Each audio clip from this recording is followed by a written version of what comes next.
Well, hey everybody. I'm Josh from Bara Agency, and this is Elena from Key Technology Solutions. Elena Kee, if you didn't catch it from the name. Today, we're going to be talking about how to get every last drop of data to your CRM. Specifically, we're going to focus a lot on FUB today. I know Elena works a lot in FUB, as do I. And so a lot of these solutions are holistic to any CRM with a API, but a lot of the solutions we're going to show today are FUB specific. So really excited to kind of show you guys some tips and tricks and help you understand what's making it into your CRM and what's not. Yes, thanks for having me today, Josh. Looking forward to it. Yeah, absolutely. So, a question to pose to you all is, have you ever done a deep dive evaluation of all of your lead sources, and specifically even ones that you don't even consider to be true lead sources? Josh created this really nice workflow here on the right-hand side of the screen. But if you're like me and you see a bunch of boxes and arrows, you get overwhelmed really quickly. So, Josh, can you explain what we're looking at here? Yeah, totally. So you can see the two FUB boxes that those represent your CRM. I mean, I guess they're more of like a cylinder or whatnot, but the boxes on the left represent your lead sources. And so as you can see, some of those lines that are going into follow up boss are solid. Some of them are dotted. Some of them stop at Flowdesk and Zapier before they get to FUB. This just really represents the different ways that lead sources can get into your system. And how a lot of teams look off the bat is they have manual integrations that are pushing into FUB. And what I mean by manual integration is no integration at all, because Mhm. they are getting emails or they're getting texts from these lead sources, or they have a portal. And then it's sending from there, they're kind of manually adding it into FUB or hoping that somebody on their team is getting it into FUB or their CRM.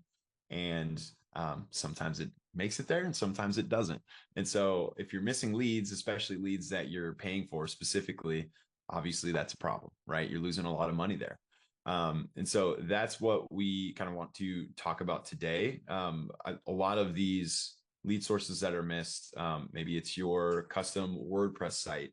Maybe it is your IDX that is sending you an email every time somebody's on your search site. Maybe you're connected to something like Homelight or Open Door or Realtor.com. And I know all those platforms specifically send emails, and even Homelight specifically has a claiming system where the agent has to go in and actually claim the lead after they've taken the live call. And so this is just kind of a representation of the different ways that it can get into the system, using Zapier or going through Flowdesk or having landing pages, like if you're using Sierra Interactive or Agent Fire or something like that. So yeah, absolutely. Yeah, and another secondary question to that on this page is, have you ever thought about ones you don't even consider true lead sources? So whenever I have conversations with agents, they say, well, one, I don't know what my lead sources are. I just look at what's in follow boss. Like if it's not there, I'm not going to remember. And then we try to help jog their memory, like, well, do you have any tools you use outside of Follow Boss? Like, do you have a website? Do you use something like HomeBot? And they go, oh yeah, I use HomeBot. I'm like, okay, well, that's the lead source there. And then Josh, you put one here Yeah. that is pretty new to me, Flowdesk Organic. Um, how are you like envisioning that? That's not usually considered a true lead source. Like that's a newsletter platform, I think, for creating emails. But I like how you thought outside of the box. How are you considering that sort of a lead source? Yeah, how I've seen some teams have it set up is a lot of they kind of use squeeze pages through Flowdesk. So it's like essentially forms that they're either putting on a lot of the times their YouTube ads or their Facebook ads. And instead of just directing them to their website, right, with all this information about, oh, do you want to buy? Do you want to sell? Do you want to what? And so Flowdesk kind of works like the landing page, similar to how Sierra works. And so that way it's not overwhelming for the potential lead, right? It's just one form where it's like, hey, this is what we're giving you. We're giving you a buyer guide. Fill this out, and we can send you an email with the buyer guide, right? And so after it makes it into Flowdesk, there is some extra steps to get it through Zapier and then into your CRM, or through some other automation system. But that's how I've seen people use Flowdesk a lot. And when I kind of say Flowdesk organic, that's just when somebody on Google is looking for, say, a buyer guide in a specific area that you would have. You can have that in your site, or specific SEO for that, so they can be directed there. Yeah. Um, I just had a thought and I completely lost it. I had two thoughts and I lost both of them. One of them was an outside of the box, something I hadn't even thought of until a conversation with Julia at the Lawton team yesterday. She said that they figured out internally, which 99% of people are not gonna be able to figure out, and you're gonna need to work with someone like Josh. But they said anytime like a showing's requested, they have like not a showing requested from a lead, but they have a showing scheduled from an agent. They figured out how to use Zapier to create a lead for every agent, and then created an automation to text the agent after the appointments happened, asking them for feedback. And I thought, well, that's brilliant. She's actually going to be teaching that in an upcoming event. But I thought that was really cool. Like outside the box, like that's totally not anything you consider a lead source, but it's not really a lead source, but it's a way for you to help you sell your listings. So Yeah, totally. I think really any kind of success that you have getting leads from anywhere, finding a way to systemize that and get it into your CRM, without having to think about it, is the best thing that you can do. And so I know we're going to talk a little bit more about that too, Elena. yeah. Yeah. So something to evaluate, like Josh had mentioned earlier, was do you have to do this manually, or is there a direct integration? Are these going to follow a boss? Like you might think, well, that lead source is just an offer and integration, so I can't push the leads over to follow a boss. Most of the time you can, you just have to think outside of the box, like Josh will show in a little bit. You want to look at like what gets added. When I say posted, it just means like what gets added to your CRM. Are you just getting the contact information, or is there also a note being added of what they asked for, what they inquired about? If they're interested in scheduling a showing on a property, does that property info get added? Do they get tagged with the code or the city or the state? And then if it's like an existing lead and they come back, does that get logged in your CRM? And the big picture of why this is necessary, if it doesn't happen in Follow Boss, I follow the motto, it didn't happen. In order for you to track, not only for data purposes and like your records, but in order to track this activity, like how are you going to be able to scale your business if this doesn't show up in your CRM? You're just either going to be missing it completely, like conversations we have often with agents, because they have just floods of emails coming in, or they're going to be wasting a ton of manual time themselves, or having a virtual assistant spend hours on something that could be automated. But Josh, did you want to add to anything here before we move on? No, I think you nailed it right on the head there. Yeah. So here's an example from Josh of like what a bad information looks like. But Josh, go ahead, explain what we're looking at here. Yeah, absolutely. This obviously is a follow boss lead card, right? So this is what your agent sees when they're looking at a lead, as you all probably know if you're using I hope. And so what I highlighted on here is some important information that if you don't enter these leads right, or you don't have the system set up correctly, to give you all the information that you're getting from these lead sources, you're kind of sending your agent in blind, or maybe not blind, but more blind than they should be, right? So first of all, you can see if they don't have a phone or an address, especially on the seller side, if you're trying to sell a listing and you have no idea where that listing is, that's going to be tough for the agent to make that call. You can see we don't know where the source is.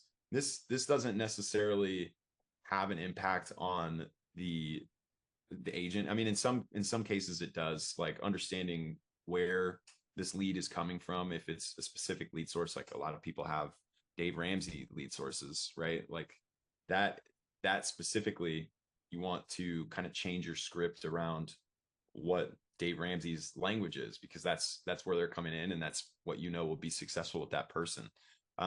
Price and time frame and tags. Having these coming in from the system gives that agent that context, right? They understand what they're working with, they understand what the time frame is, and they can properly activate the right action plans or activate the right scripts for that specific person. The background is something that usually comes in from FUB itself. As you can see, mine was Larry Fitzgerald. So it didn't pull that. And so if you don't have enough information on a specific lead, it's not actually going to get background information on that person, because how are they going to find a Larry Fitzgerald with just the email? And then there's a lot of custom fields that people use. If there's, again, like these squeeze pages I was talking about earlier, if you want to get specific information from these leads that are coming into your site, and maybe they're going onto a contact us page, or you have a specific initiative that you want them to give you specific information, like what area they're in, when their birthday is, right? Like stuff like that. That stuff can all go in the custom fields. I don't have very solid examples there. It's mostly just commission and close date. But again, those fields are custom, so you can change them however you need to help your agent out. And another thing is the notes. Right in the middle there, Elena, is the little pin. So yeah, no worries. If you have a message that lead is pushing through, and you don't have a system to collect that message, or it's manual and you can't guarantee that your agent or ISA or VA or whoever it is going to put that note in every time, you're missing valuable context, right? And that first call you make, the most important call you make to this lead, could be missing the thing that they wanted to speak with you about in the first place. Hello? And then, so also activity, that's more connection to your website. And I also circled the automations. If you don't have those set up in the lead flow, then you need to work with Elena to get that done. As well as make sure that there's a solid connection to your activities, or to your website, so you can see their activities and understand what they're actually looking at. Yeah, I mean, we could talk all day about all of these different boxes you've highlighted here, but just like one simple one is source. I see source being left as unspecified, like so often, more often than agents realize is happening, whether it's coming in directly from somewhere online, automatic default boss, for whatever reason it didn't map properly, or a lot of times just like manually it's added. You're on the go, you want to quickly add someone to follow boss, but you forget to change the source. 6 months later, you're working with this person and you have no idea where they came from, because you didn't add a source, you didn't add a note, you have no idea. And something else that makes this helpful is, I personally, which we could do a whole session on reporting and the importance of this for tracking, like which sources lead to the highest conversion, which ones are wasting your money.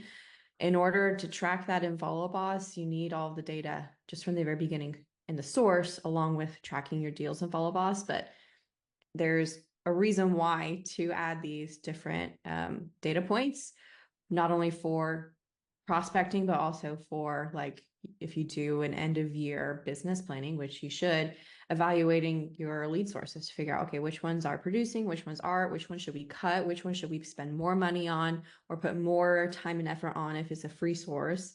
Then that's a no-brainer just for that one specific example. Yeah. And splits, like if you're the team lead and you're giving an agent something and you don't put the source in and you forget, and then they close, you just lost potentially like 30-40%, whatever your split is, that you could have had just by simply taking a second to add the source.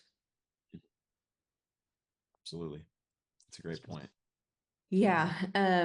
So here are some other reasons why information coming in from your lead sources are important. If the leads aren't properly identified as a buyer or a seller, it affects the way that you route leads in the lead flow, which I'll show you in a second.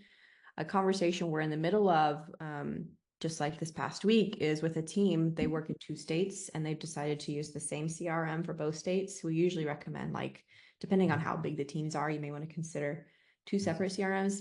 to help ensure it doesn't get too messy. But for now, they've decided, no, we want to work out of these 2 states in one CRM. And can you set up the routing? Like we want a pond for, I think it was like Arizona, and a pond for, I forgot what the other state was. I was like, we can, as long as the data comes over from your lead sources. Like if that doesn't happen, we can't automate this for you. So we're in the process of like collecting all of their lead sources and figuring out which ones do and which ones don't. And the don'ts is like either you need to be okay with that, or you need to figure out a way to contact the lead provider, because that's something that should come in anyway. Follow Boss allows it, or if they can't, you need to work with Bara, because if this is super important to them. They don't want an Arizona lead going to like a Florida agent. I can't remember what the other team was, but that's why this type of stuff is super important. Or even just like there's a real estate team I've worked with here locally to buy and sell a house. They have specific lead flow settings set up for just different cities in the not states, but just cities. Like they're an hour apart. So one agent focuses on this city, Argyle, another agent focuses on Dallas. Like that's an hour and a half distance. You don't want someone who works in Dallas to receive a lead for Argyle. Just other examples there too, as you're trying to scale your business. Another reason why is you can't give personalized action plans, soon to be called just automations in Follow Boss. And just your overall conversions hinder, like wrong agent gets the wrong lead gets the wrong plan. They're totally confused on why they're getting an email about buying whenever they've inquired about selling, or they're confusing why they're getting an email about Arizona when they're looking to buy in Florida. I'm going to stop sharing really quick. I'm going to show you what I mean of what you can do in FUB for lead routing. So bear with me, I need to go blur mode, and then I'll share screen again. Where's Zoom? There it is. Share screen. Here. So this is my Follow Boss account. Sources are blurred, but it doesn't really matter anyway. Like just pretend this is like your website. We've set up for some sources a lot of different advanced rules. Like we have different landing pages that we have on our website or on our even like our calendar. And we've worked internally, because we have a software developer internally, to create these tags. So we know like, okay, they want an appointment about this, but these people want an appointment about this. So we have different teams, we have different drip campaigns to initiate based on that. And that's where, if you want to go to that level of depth, that's where someone like Josh would help at Bara. But essentially it's like, okay, for this landing page, which we don't use this one anymore, but for this landing page, if someone wants boss assist, then they get, they would get a specific action plan. Or for the use case I mentioned, for buyer or seller, which we do all day, every day, it says, okay, well, if they get tagged as a buyer, or if in the lead flow, like by default, it says buyer. So you need to evaluate, is that truly buyer? If it says seller, then, Follow Boss is like automatically separating buyers and sellers. But if it's not, and all buyers and sellers come in for all of your website leads, then you need to evaluate and see, okay, well, do they get tagged in any other way? If not, what can we do about it? Otherwise, we have to do super generic, like, thanks for your inquiry, how can I help? Like, there's not much more you can do about that. And then the example of the team that works in either has one agent work in one city, another agent work in another. They were able to set up those rules because they use like Ylopo as their main paid lead source, and it tags that way. They can say, okay, if they come in with the city of Dallas, then I want it to go to Rebecca. But if it add another rule for if they come in for Argyle, then I want it to go to Megan. Just simple use cases is there for why the data is so important for lead routing, and then also initiating the right campaign, which a lot of website providers don't do that. They don't separate out buyer versus seller. They don't tell you, unfortunately, the ones that don't have that direct integration, like they've intentionally built with CRMs like Ylopo or Real Scout, they don't label the city or the state. So you can't do anything unless you custom build something, or consider a different platform that does, or work with Bara if it's a super important lead source. I hope that made sense. If not, let us know in the chat. Made sense to me. Cool. So Josh, this is Zapier. For those who don't know, tell us what we're looking at here, starting with like, what is this? I missed this when we first talked about this. Yeah, totally. So this is, and we talked about earlier a little bit about how a lot of these sources just send you an email, right? Like a lot of that is just you get an email to either, leads at yourrealestateteam.com, or God forbid your personal email or your agent's personal email, right? And so those feel like they're stuck in your inbox, right? Like you need to do that manually, but that's actually not true. With Zapier, you're able to set up workflows either by this action here of getting a new email inside of Gmail. Some of you are inside of Outlook as well, so you would need to have those forwarded to a follow-up boss inbox. I'm going to show another example too in a second here. But from here, this is a very simple one, right? Email comes in, you can filter the conditions to make sure that you're getting an email that's about a customer. So that filter actually just says contains customer in the body, because you also get other emails from Opendoor of updates, and you don't want those being added as leads. And then what our team has set up is code by Zapier, which is just some Python code. Don't be intimidated by that, because I'm going to show you an example that you can use ChatGPT as well here in a second. But essentially all that code is doing is pulling the fields out, right? So it's pulling the first name, it's pulling the last name, it's pulling the email, it's pulling the address. And so when we're actually going to send it to FUB, that makes it a lot easier because it's all parsed out into specific fields. And you can fill in all those gaps that I was showing you earlier. And Elena, I'm going to share my screen real quick, just because I made a quick example when I realized most people don't know Python. Okay, so what we have here is pretty much the same structure. I didn't add the filter here, but you would want to filter in here as well. But this is a way, again, if you're on Outlook or for whatever reason you can't get your Gmail to work, you can set up forwarding in your settings to forward to a specific inbox. And then that's this trigger right here. So new inbound email, you copy this, have it forwarded to this every time. And then those lead emails are going to come in. And then you can use ChatGPT's Zapier step, right? And so specifically, we want to use the one extract structured data. So here we can put in the text. So we're going to add the email, what's actually in the email here in unstructured text. Usually I like to use GPT-4o Mini, but if you want to look up what works best for you, absolutely, for the model. It really doesn't matter. All of it does pretty well for the simple tasks that we're doing here. And then just the description. So in the description, you would say, I'm getting emails from Opendoor that are sending me leads. I need these leads to be parsed into digestible fields that I can then send to my CRM, right?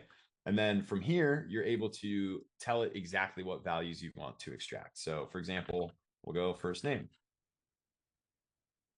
and last name, right? So we'll just use those two as an example. You'll see down here, you can give a description specifically of what last name is and what first name is. Now, sometimes you don't need to do this, right? Sometimes the email literally just gives you just the data, and you can just put first name, last name. Sometimes, I don't know why they do this, but it's like a whole long email about, oh, like Opendoor is so great, or Ideal Agent is so great. Here's why you only get this and this. And then they put the information at the bottom. And so that's when you need to get a little more specific of, hey, this is going to be at the bottom after the first name prompt, right? So it'll say first name, colon, and then their first name will be right there. And I need that information into the system. And so once you have these, it will give you what you need to add or create a contact within Follow Boss. So you'll have the first names here, last name, email, phone number, and you'll be able to take those directly from that step. I didn't actually make one here, but that's an easier way to do it than actually using Python code. And yeah, again, this is like the no code method. Yeah, exactly. which is what I want. Yeah, I was foolish for putting Python in there in the first place. But and please reach out to if you need help with these. We're gonna show a couple other ones. Elena, if you want to share again. Yeah. I wanted to ask Yeah. a couple things. So basically what you just showed was sorry, I should have asked you to keep the screen up, but basically what you just showed was the no code way where you're just typing out what you want it to do. Like, please read emails coming from Open Door and extract the information, like just a simple prompt. And then when you're putting in the specific fields like first name, last name, that's the data you want to extract. What happens if the email is like the minor differences that may make it work or not work? So I'm just curious, what if the email says name and it just has the first name and last name together? Like it just says name Elena Kee instead of first name, last name, but you typed in, I want first name and it needs to be required. Yeah, totally. Well, so the first thing is these emails that you're getting are 99.9% of the time going to be standardized. So it's going to be the same format every single time. And so I've actually ran into that issue quite a bit. I know I was just dealing with Ideal Agent yesterday, and they do that. They just say name and it gives you the name. Thankfully, with AI, you can just say like first name of it'll be the first name in the name, right? Like it's just all in how you prompt it in the description. So that actually isn't too much of an issue. You just need to understand what the format of the email is so that you can give it the right instructions to properly extract the data from that message. Does that make sense? Yeah, it does. Yeah. And then whenever you're telling Follow Boss to create or update a contact and you were selecting like, oh, you can select the fields of first name, last name, like beyond the contact info, that's where, again, it's super important to consider the emails you get from the lead sources. So like, do I only get buyers from this lead source or is it a combination of both? If it's both, then you need to start creating pathways like, which we'll show you a little bit, but it's like, if it's a buyer, then I want to tag leads as buyers. So you'll have a pathway for buyer leads. And in the creator update, they tag them as buyer, or if it's a seller, tag as a seller. And even like remembering if you get the data from the email of where they're looking to sell or where their home is located and it has the address in there or where they want to buy, you add that as a tag as well for pulling that from the email. Like they're looking to buy in Texas, tag them Texas, or if they're looking, otherwise, like you're not getting the full extraction of the data needed to take full advantage of one, what you've created to get all the data over, but then two, those routing rules for the right campaign, the right agent assignment, and so on. Totally. And that we'll kind of get into that a little bit too. This is, I think, a good example of what you're talking about, actually, Alina. These Brivity leads. Brivity is a competing CRM with Follow Boss, but some people have their website still connected to it, right? They have, or at least a website connected to Brivity that maybe they were working with Brivity before and they like the website, they don't want to get rid of it. And so this is just an example of how to kind of get a little creative to kind of bend the system to your rules. And so you can see in that first step, it's a new lead from Brivity. And then based on the email in the second step, you're seeing if that lead already exists inside of Follow Boss. And the reason that we're doing that is to see if it's going to be a new lead that we're creating or updating a new lead, right? And so if we go down to the filter, inside of that filter is just letting us know if the contact was able to be found inside of Follow Up Boss or not. And so if it wasn't, great, nothing really happens. It just creates the lead. And that's that, right? But if it was found, then it's going to look up this the agents that are assigned to it by the specific agent ID, because it doesn't give you the agent email from Brivity to match it up with the correct agent inside of Follow Boss. Yeah, I didn't even think about that. yep. And so that's where that's where that Google sheet comes in there, right? Is Wow. we have the agent IDs matched up with the agent emails. So then it's giving it the agent ID, looking for that agent ID, finding the email of that follow boss user, and then that's what it's going to take to the next step. Again, Mhm. it's creating those inquiries or like a website event from Brivity, because that's where it's coming through. So we talked a little bit about that earlier of how it's connected to your site and if you're seeing that website activity or not. This There's no connection between Brivity and Fub because again, they're They don't competitors. want to. Right. And so we have to kind of, again, bend the rules a little bit so we can see that activity inside of Fub. And we're essentially putting it in through the API there. Then we're getting who the agent is, running a little JavaScript to make it all work. And then actually reassigning that agent inside of Fub Mm. to make it the correct agent that was actually um, uh, tagged inside Brivity when they were on the site. I'm not sure actually if it's like a agent specific site, but that's how this one works, right? So this, even if it feels like, oh, this is impossible, like there is a way to do it. There's a way to get all of the data. You just have to get a little creative. Yeah. So to recap, this isn't creating a lead and follow up boss. The lead's probably already getting created another way. You're just trying to figure out, and you've created something to figure out how to look up the agent assignment in Brivity and making sure the same agent receives the lead and follow up boss. Yep, Got it. exactly.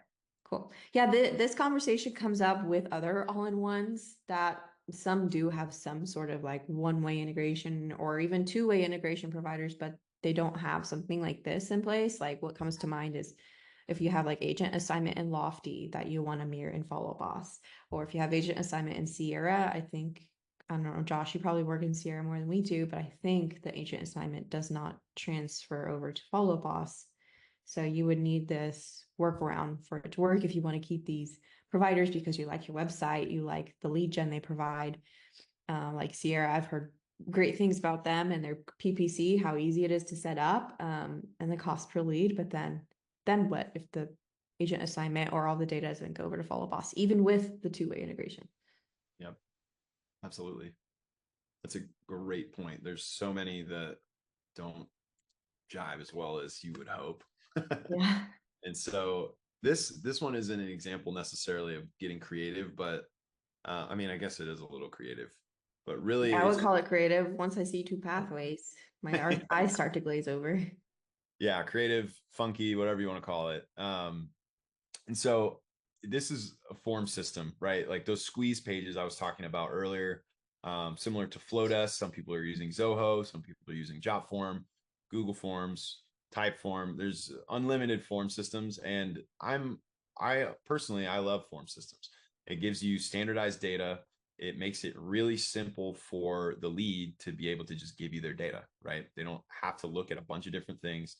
You give them the value and they give you their information. Very simple exchange, right? So sometimes there is a little more complexity in there with the forms and adding that into your system.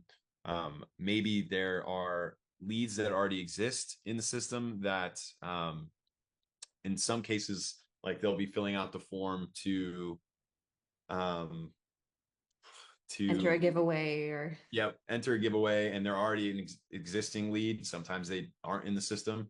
And so that's where this kind of comes in handy. You can see it's going down the two paths of um, whether they exist or not, right? If the lead exists already, it needs to find the agent that is on that contact. Um, Make sure that that agent's assigned to that lead. And then it's also creating a note saying, hey, they filled out this form, right? And it's doing pretty much the same thing on the other side. It just doesn't have to find that agent as early on. It's actually finding the contact and then creating the lead, creating the note, and then reassigning the agent in a different order over there. So it really, like what I wanted to demonstrate here was the path between if the lead exists already and if it doesn't. And so in that second step there where it's find a contact and follow boss, that's where it's going to tell you, hey, you're going to look up that lead by email, and it's going to say, hey, this lead exists or it doesn't exist. And then it's going to split down those paths. This similar concepts work for buyer and seller, right? Dependent on if they fill out a form and they put buyer or they put, it's a listing. You can have those paths split as well. But this, again, is all in an effort to just get the best data inside of Follow Boss from every single one of your leads, on every lead source. Yeah. And if you registered for this webinar, then that a form builder was used. It was a simple Google form, and Josh created like a simple automation to email you after you registered, to send you the calendar invite, and you can do it through stuff like this. Like if you want to host a seminar, a virtual seminar on buying, that's the way to do it. And like to your point, you may have multiple paths once you break off into a path. Like if you also need a label buyer seller location, you might say, okay, go this way or go this way for agent assignment or whatnot. Yeah, absolutely. Cool. Cool. Well, we really appreciate you joining. And if you're watching the recording, thank you for watching the recording.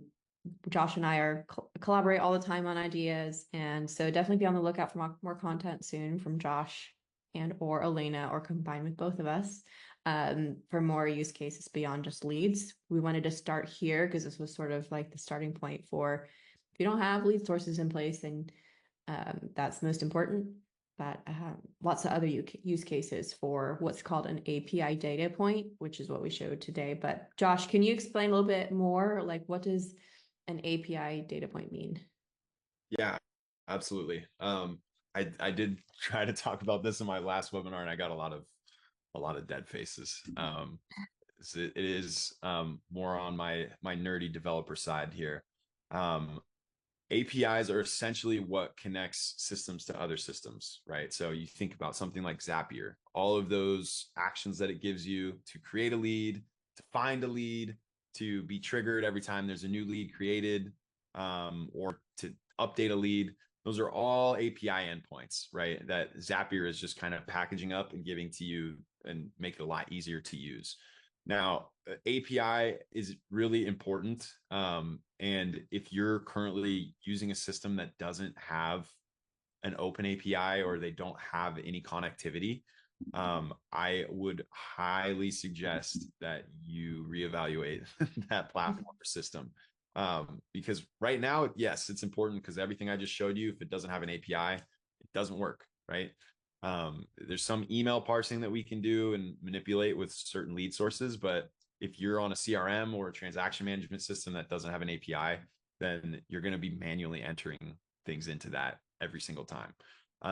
And so that has a lot of consequences right now, but it's going to have even more consequences in the future as teams are starting to build AI platforms and bots. That's the only way that AI can connect with your system is through API. Like that is how it's interacting. That's how it's getting your data so it understands the context to give you the right information. That's how people are doing all this cool stuff, is because the platforms have API for the AI to pull from. And so that's my 2 cents on it. Yeah, no, that makes perfect sense. Thanks for explaining.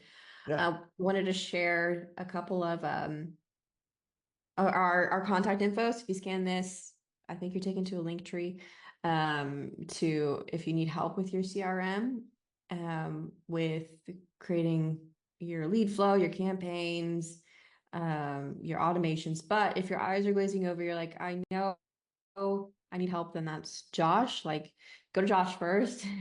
This is like 1% of what you can do with your CRM, and you can do a whole other sort of stuff, like connecting Sisu, your other transaction tools, custom reporting. Like Josh, you've shown me so many cool things you've built. But you don't want to build everything that you can build. So that's another thing, is talk to Josh to figure out what exactly are the problems you're having and what solutions are you looking to build. Did I miss anything there, Josh? No, that's great. I don't think this QR code works Oh anymore. So I no. sent my email in the chat for Okay, everybody. cool. And If you're watching the recording, is it Josh at baraagency.com. Yes. Okay. That's perfect. Yeah. And the tag team between Bara Agency and Key Technology Solutions is, in my opinion, I'm a little biased, but it's one of the best 1-2 punches in the industry to get your FUB set up and perfectly streamlined by Elena's team, and then have us kind of connect all the other pieces there. We've had a lot of success with the teams that work with both of us at the same time. So I would wanted to say that as well. So yeah, awesome. Well, thank you, Josh, for having me on your webinar today. It was super fun, and definitely look out for more from either or both of us. yeah, thank you, Elena. Appreciate you. Thanks. Thank you, everybody. Appreciate you coming. Bye, y'all.